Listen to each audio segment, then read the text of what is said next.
Vamos a hablar del hábitat y nicho ecológico de una especie. El hábitat es el lugar donde vive esa especie, el espacio físico donde podemos encontrar a sus individuos, donde podemos encontrarla.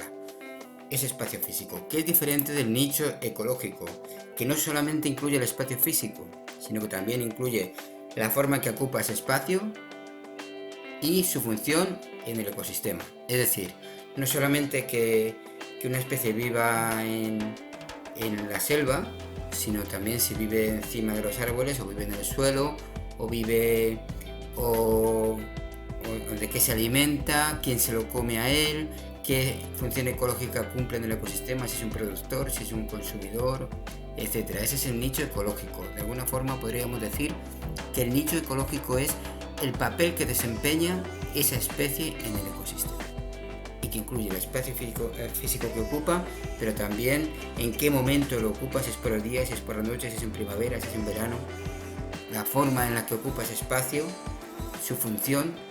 Eso es el nicho ecológico. Desde ese punto de vista, dos especies no pueden ocupar el mismo nicho ecológico, ¿vale? Cuando tenemos una especie, por ejemplo, el cangrejo autóctono español de río, ese cangrejo se encontró con que se introdujo otra especie, que era el cangrejo americano.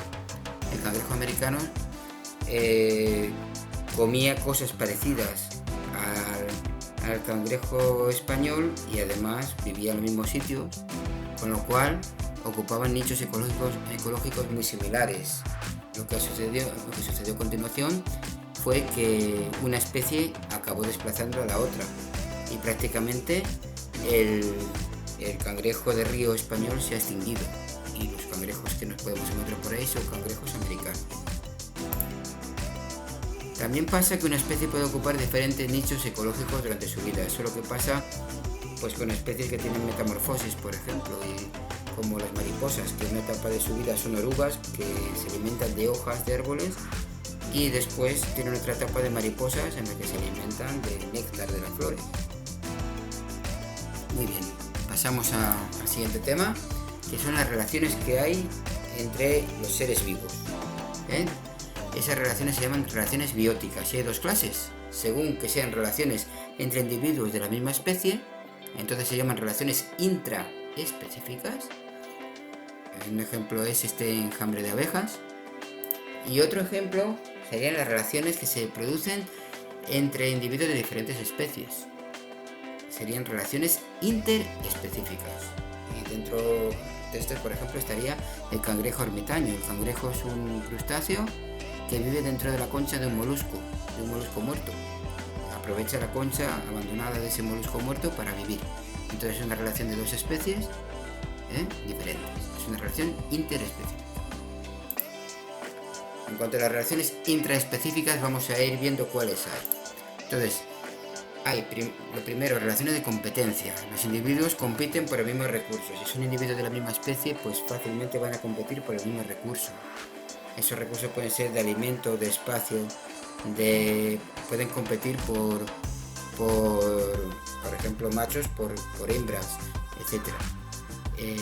Eso puede hacer que haya una exclusión competitiva, es decir, que haya unos que se tengan que ir, o también puede provocar diferenciación de nichos ecológicos, es decir, que al final pues unos ocupen un nicho ecológico y otros otro, unos se dediquen a comer un tipo de plantas y otros a comer otro tipo de plantas, unos vivan más por el día y otros más al atardecer, ¿vale? También hay relaciones intraespecíficas de cooperación, y dentro de estas relaciones específicas de cooperación, pues aquí tenemos medidas, relaciones, bueno, todas estas son relaciones en las que los individuos se apoyan unos a otros, se ayudan unos a otros, y pueden ser medidas para la protección de las crías, para facilitar la reproducción, para la obtención de alimento, para la defensa. Vosotros sabéis que hay organismos de ciertas especies que forman grandes grupos para poder defenderse de los depredadores. Entonces vamos a ir viendo qué clase de relaciones intraespecíficas de cooperación hay. La primera son las relaciones familiares. Es decir, una familia sabemos que son los progenitores, es decir, los padres y su descendencia. la relación que puede haber en una familia de animales, ¿vale? En este caso hay familias polígamas como la del león, que un león puede tener varias hembras y sus hijos, o monógamas como pasa con el lobo, que son parejas en las que hay un macho y una hembra. Después hay relaciones sociales, son grupos de individuos independientes y jerarquizados. Es el caso de las hormigas, de las termitas, de las abejas, donde cada tipo de individuo tiene además una morfología diferente y una función diferente. Cada uno tiene que hacer una función distinta. Después tenemos organismos coloniales, son individuos que proceden de un progenitor común, pero que una vez que han nacido, en vez de ir cada uno por su lado, pues permanecen unidos toda la vida formando una colonia.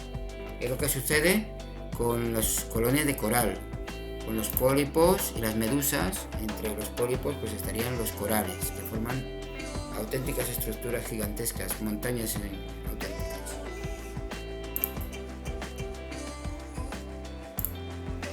Y por último tenemos las relaciones gregarias, que son individuos que viven en común durante un tiempo determinado para facilitar la reproducción, la alimentación, para poder emigrar, etc. Pues son las bandadas de aves que emigran, son los rebaños de ciervos, son los grupos grandes de animales de la misma especie que se protegen unos a otros viviendo de esta forma gregaria. Banco de peces, manadas, etc. Pasamos a las relaciones interespecíficas. Las relaciones interespecíficas, os recuerdo que son relaciones entre individuos de diferentes especies. Bueno, seguimos con las relaciones interespecíficas.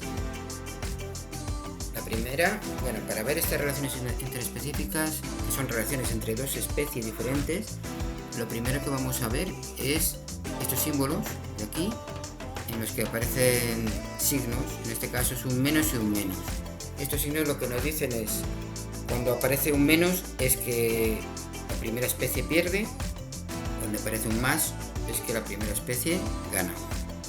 Lo mismo sucede con la segunda especie que va después de la barra. ¿De acuerdo? Entonces, las relaciones de competencia son las primeras. Relaciones en las que dos especies compiten por los mismos recursos.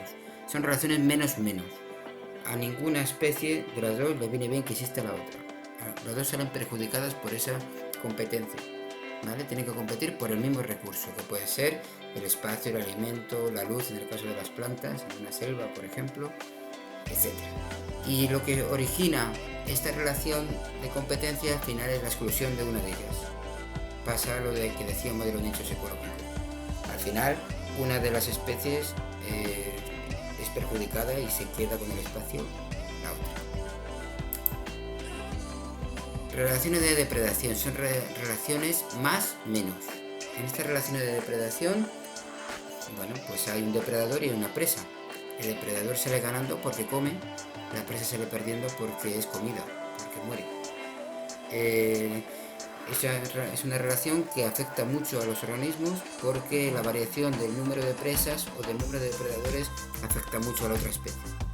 Si baja el número de depredadores, rápidamente el número de presas crece. Si baja el número de presas, el número de depredadores se ve afectado inmediatamente por falta de comida. Y el parasitismo es una relación más-menos también. Es decir, hay un parásito que se aprovecha de otra especie, una especie que se aprovecha de otra y se alimenta de su sangre, de su savia, etc. Entonces, el parásito que vive a expensas del hospedador, ese parásito tiene un más, se beneficia, y el hospedador, que es el que sufre al parásito y del que se aprovecha, tiene un menos. Entonces hay dos tipos de parasitismo. El ectoparasitismo, que es cuando el parásito vive fuera del hospedador, en el caso de un mosquito que se alimenta de nuestra sangre pero que no está dentro de nosotros, nos pica y luego se va. Y endoparasitismo, que es cuando el parásito vive dentro del hospedador. Es el caso de la solitaria, de la tenia, como esta que tenemos en el dibujo, que vive dentro de nuestro intestino, se alimenta de nosotros, del alimento que nosotros llevamos al intestino delgado, y se aprovecha del trabajo de digestión que hace nuestro intestino para alimentarse ella. Pero depende totalmente de nosotros. Si nosotros morimos, ella muere también. Otra relación interespecífica importante es el mutualismo. El mutualismo es cuando dos especies se ayudan mutuamente, se benefician mutuamente. Es el caso del búfalo y de estos pájaros que se alimentan de sus parásitos. Entonces los pájaros son protegidos por el búfalo, nadie se atreve a acercarse a ellos, ningún depredador les ataca y además tienen alimento. Y el búfalo pues tiene ahí unos trabajadores que le quitan los parásitos. Dentro del mutualismo hay casos de mutuo beneficio que ese mutuo beneficio es tan estrecho que ya no podría vivir una especie sin la otra. Eso ya tiene un nombre que se llama simbiosis. Simbiosis es un mutualismo en el que una especie ya no puede vivir sin la otra. Las dos se benefician, pero las dos dependen ya de una de la otra y no pueden vivir separadas.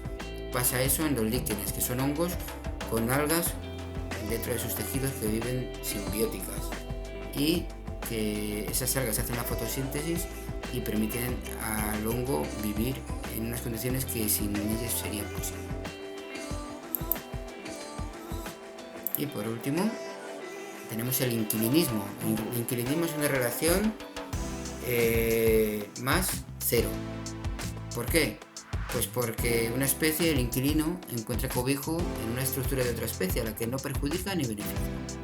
Hay una especie beneficiada y hay otra que le da igual. Por ejemplo, un pájaro hace un nido en un árbol. En principio el nido al árbol no le hace ningún daño. Y el pájaro se beneficia de tener un buen sitio para poner su casa. Otro ejemplo es el cangrejo ermitaño, que tenemos aquí en el dibujo, del que hablamos antes.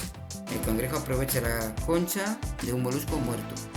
El molusco ya se murió y no le va a afectar ni negativo ni positivamente que el cangrejo utilice su concha. Pero el cangrejo sí que se beneficia de tener una concha para protegerse y para vivir. Esas son las relaciones de inquilinismo. Bueno, y hasta aquí la lección de hoy.